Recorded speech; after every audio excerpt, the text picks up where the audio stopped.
A gente está aqui na reserva do Grajaú ainda, fazendo uma gravação aqui no meio de umas pedras. A gente está aqui embaixo. Hoje está um dia quente, não muito quente, mas está quente. Mas aqui dentro, só a gente está aqui no meio, já está mais fresquinho. O ar aqui já é mais fresquinho.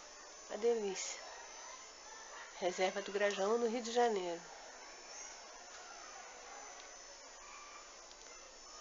Oi, amor. Oi, amados. Tudo bem?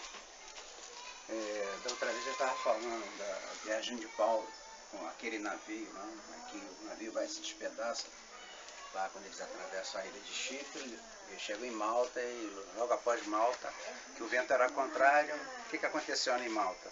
O vento bateu tão forte que destruiu o navio. Mas todos escaparam, ficaram vivos, né? Mas pulando até outras partes importantes, que depois a gente vai tratar delas, eu quero falar o seguinte: Paulo em Roma.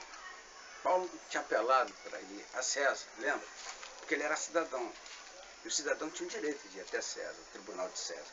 Que não era um tribunal não severo, ao contrário, era severíssimo. Imagine você, um cidadão, reclamar uma audiência com César e não ser uma coisa importante. Né? E diz assim, ó, no último capítulo, no Atos 28, diz assim, 16. Uma vez em Roma foi permitido a Paulo morar por sua conta, tendo em sua companhia o soldado que o guardava. 3 dias depois, ele convocou os principais dos judeus e quando se reuniram, lhes disse, ele disse àquele pessoal que ele arregimentou aí, que eram judeus: varões e irmãos, nada havendo feito contra o povo ou contra os costumes paternos de nossos pais, né? Contudo vim preso desde Jerusalém, entregue nas mãos dos romanos, os quais, havendo-me interrogado, quiseram soltar-me sob a preliminar de não haver em mim nenhum crime passivo de morte. Diante da oposição dos judeus, senti-me compelido a apelar para César, não tendo eu, porém, nada do que acusar minha nação. Foi por isso que vos chamei para vos ver e falar, porque é pela esperança de Israel que estou preso com essa cadeia. Então lhes disseram, nós não recebemos da Judéia nenhuma carta que lhe dissesse respeito. Também não veio qualquer dos irmãos que nos anunciasse ou dissesse de ti mal algum. Contudo, gostaríamos de ouvir o que pensas, porque, na verdade, é corrente a respeito desta seita que por toda parte existe, ela é impugnada. Que seita era essa? Aqueles que já seguiam Jesus Cristo chamavam a seita do caminho, não é? Mas ela era impugnada, ela era impedida, estava sendo tentada a ser impedida, tanto pelos fariseus como pelos saduceus. Havendo-lhes marcado um dia, vieram em grande número ao encontro de Paulo, na sua própria residência. Então, desde a manhã até a tarde, lhes fez uma exposição em testemunho do reino de Deus, procurando persuadi-los a respeito de Jesus, tanto pela lei de Moisés como pela dos profetas.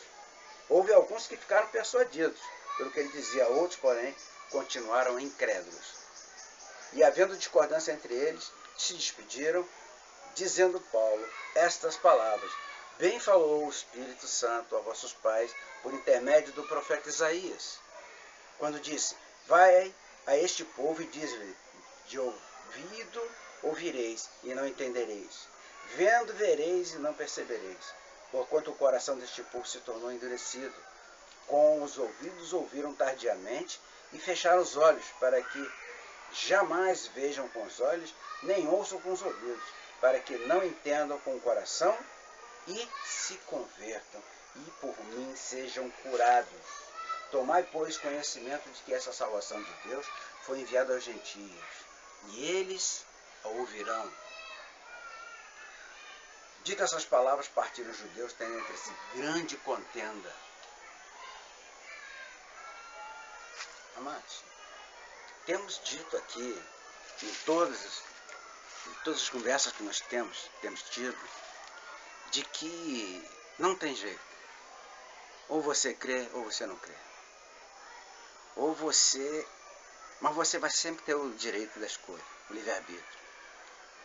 Então, amados, a maravilha é que Paulo chamou todos e percebeu que parte creram porque Paulo deu sentido extremamente lógico, mas mais ainda, aos corações que estavam sedentos de conhecer a Deus, de saber há quanto tempo Deus não falava com eles, estava ali alguém que estava dizendo o seguinte: olha, o Cristo veio e Deus está falando através dele, falou através dele.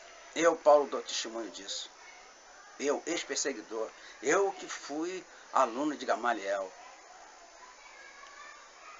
Então, o que nós ressaltamos aqui é que sempre há uma escolha. A disposição do coração é a coisa mais importante. Você sempre deve ter no teu coração a disposição de ouvir. Não somente escutar, mas ouvir. Nesse caso, estava sendo feito um convite a eles, e está sendo feito um convite a você, de você dar ouvidos ao que está escrito aqui. E mais do que isso, o que está sendo falado aqui, que é muito mais do que está escrito, é muito mais do que ser escutado, mas é o que ser ouvido. Paulo aqui, ele está pregando aos judeus de Roma. Nós sabemos que muitos o seguiram, e nós que cremos, que os encontraremos na glória. Sempre nós temos o direito da escolha. Pense nisso, reflita nisso. Um beijo no teu coração.